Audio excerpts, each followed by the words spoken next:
상황 판단을 갖고 분별력을 갖고 살아가는 사람, 이것이 얼마나 쓰임받는 요건이 되는 것을 우리가 볼 수가 있어요.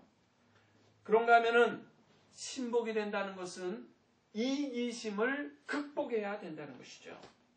오늘 말씀 중에 21절에 보니까 이런 말씀이 기록되어 있는 것을 보게 되네요.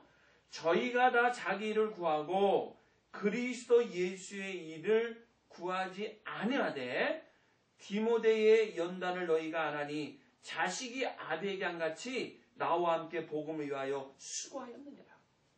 이게 무슨 말이죠? 모든 사람들이 자기 이익과 유익을 위해서 땀 흘리고 달려가는데 디모데는 오직 하나님의 일을 위해서, 하나님의 복음을 증거하는 일을 위해서 헌신했다는 것이죠.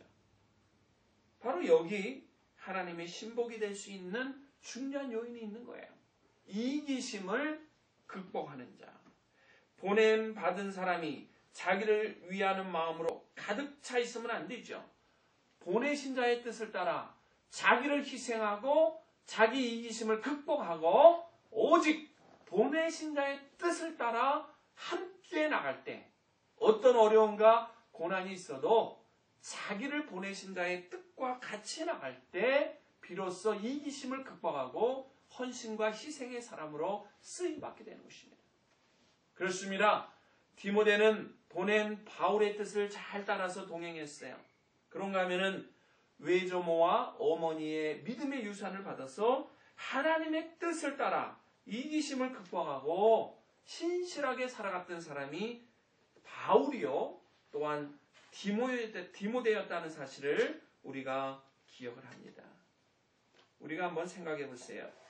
직장 생활하는 사람이 그냥 월급 받을 목적으로 일만 하고 자기 일에만 충실한다 그러면은 그 사장님한테 신복으로 대접을 못 받아요.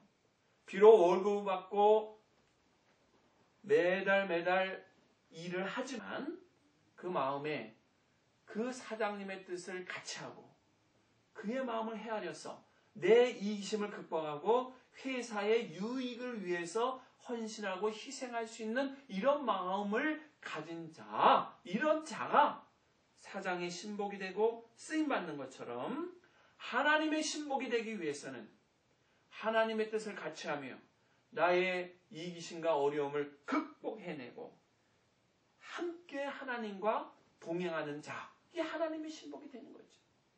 디모데는 사도 바울 앞에서 협력자로 됩니다. 사도 바울의 대리자가 됩니다. 사도 바울의 동역자가 됩니다. 그리고 나가서 하나님의 종으로 신실하게 믿음을 지켜 살아갔던 것을 볼 수가 있습니다. 신실한 일꾼, 신복이 하루아침에 만들어지는 것은 아닙니다.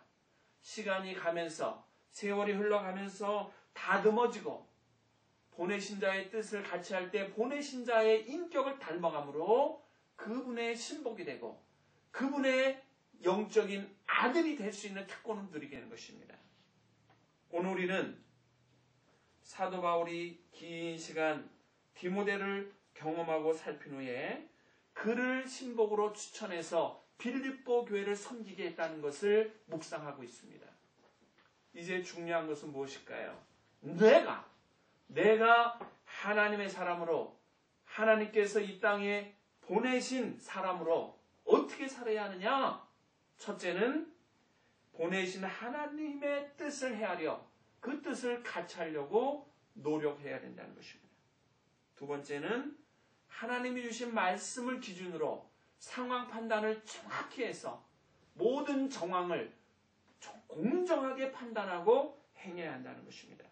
그리고 중요한 마지막 세 번째는 이기심을 극복하고 보내신 자 곧 하나님의 뜻을 받들어 내가 헌신하고 희생할 때 비로소 하나님의 신복이 되는 줄로 믿습니다. 내 안에 이러한 믿음이 충만하게 일어나서 하나님의 신복으로 그리고 주님의 종의 동역자로 우리의 삶을 아름답게 만들어가고 인생 황혼기에 우리의 삶을 불꽃같이 태우면서 하나님의 영광과 존귀함을 드리며 신실하게 아름답게 살아가는 우리 모두가 되기를 주님의 이름으로 간절히 축원합니다.